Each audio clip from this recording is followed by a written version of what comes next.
Hi, I'm Louie Goodchild. I'm a kickboxer. I'm a black belt first Kaiyu, and I'm hoping to get my next professional fight within the next year. What is kickboxing? Kickboxing is a blend of martial arts which includes Western boxing, Muay Thai and karate.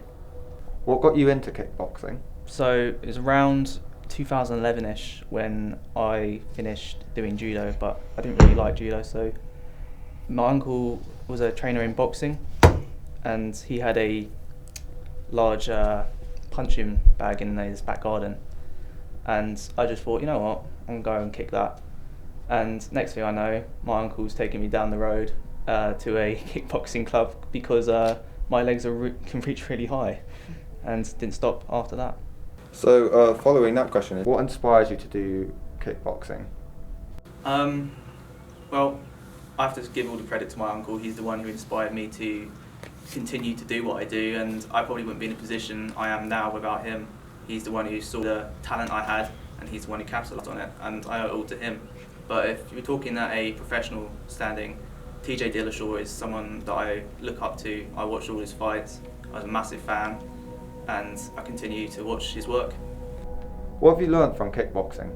I learnt a lot of skills such as combos and how to defend myself, but I've also learnt how to deal with a lot of feelings inside, like patience and how to calm myself under pressure. So it's really just a blend of all things. With 2020 and COVID-19, how has that affected kickboxing? It was slow to begin with. Wasn't too sure what I was going to do, seeing as everything had closed down.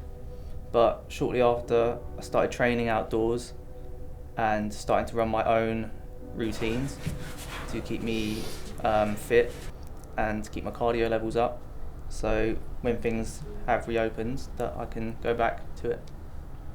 We heard about you having cracked ribs after one fight. How did that affect you? So it happened in my first professional fight. I was facing a guy called George Samuels, and in the third round I went in for a fake with my left and open with my right, but I got caught and I left myself open in the body, caught me flush on the ribs, cracked 3 ribs.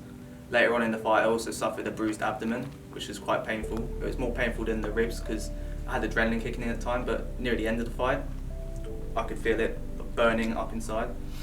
I still managed to win, but I wasn't happy with my performance, and after that, after a couple of days, it was really getting to a point where I couldn't walk and I had to go to the hospital and get it checked out. Whilst I was recovering, I did question whether I could continue with the sport. I wasn't happy with my performance, didn't think I could make it, but at the end of the day, I just told myself, this is what happens. You're open to this is what's going to happen in the future. It doesn't matter how hurt you get, you just got to continue and push through.